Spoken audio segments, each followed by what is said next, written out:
Assalamualaikum warahmatullahi wabarakatuh. Salam bahagia untuk Bapak Ibu guru penggerak.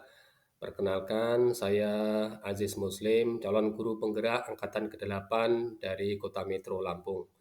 Pada kesempatan kali ini, saya akan memaparkan tentang koneksi antar materi, kesimpulan dan refleksi modul 1.1 Filosofi Ki Hajar Dewantara.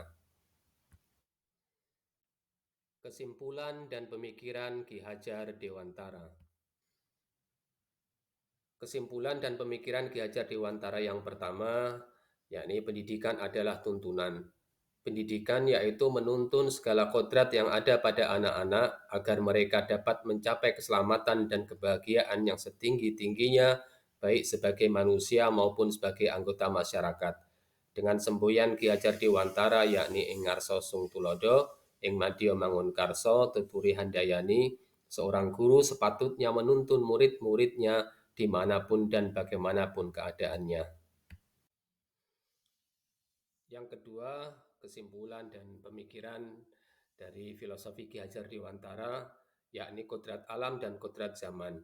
Kodrat alam berkaitan dengan sifat dan bentuk lingkungan di mana anak berada, sedangkan kodrat zaman berkaitan dengan isi dan irama.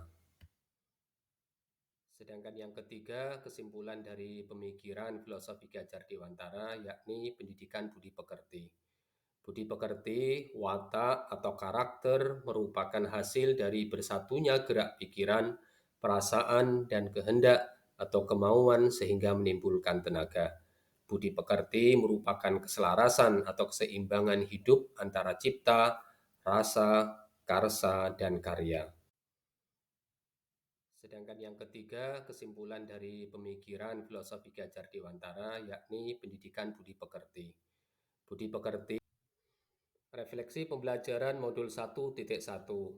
Sebelum mempelajari modul 1.1, saya merasa bahwa yang pertama yang membedakan setiap murid adalah kemauan dan usaha mereka untuk belajar, bukan bawaannya. Saya tidak memperhatikan kecenderungan atau cara belajar mereka yang berbeda-beda, sehingga saya mengajar dengan perlakuan yang sama untuk seluruh siswa. Di sini saya tidak menuntun sesuai kodrat masing-masing murid.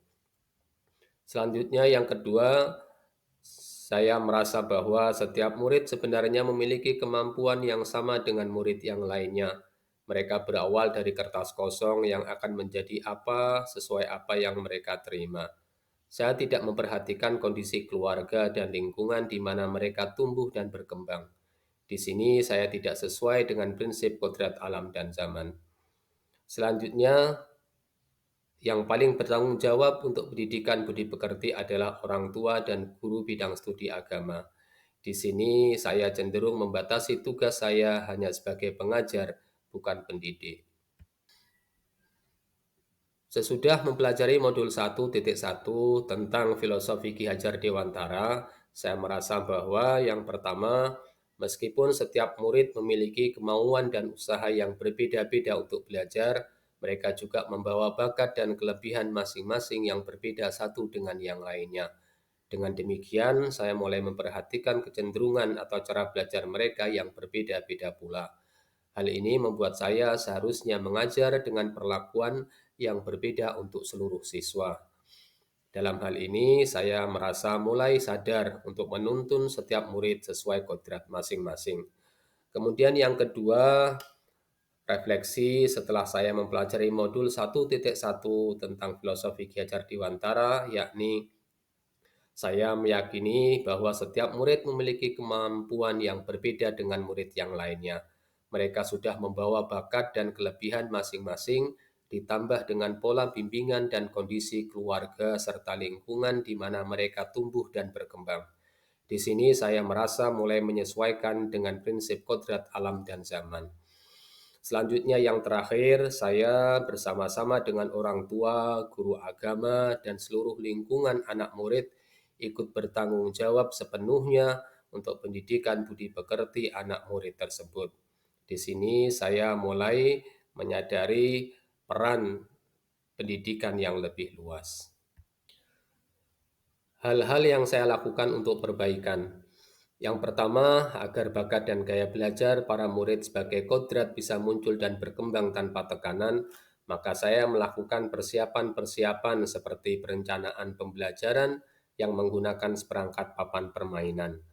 Yang kedua, memberikan para murid kesempatan untuk mengeksplorasi diri dan belajar dari teman sejawat dalam sebuah permainan dan diskusi kelompok. Dalam hal ini, guru menuntun murid untuk mengenali dan menggali potensi diri. Dan yang ketiga, meminta saran dan pendapat murid atas proses pembelajaran yang telah dilakukan untuk perbaikan pada pertemuan berikutnya. Demikian pemaparan saya tentang koneksi antar materi, kesimpulan dan refleksi modul 1.1 tentang filosofi Ki Hajar Dewantara. Sampai berjumpa lagi. Terima kasih. Wassalamualaikum warahmatullahi wabarakatuh.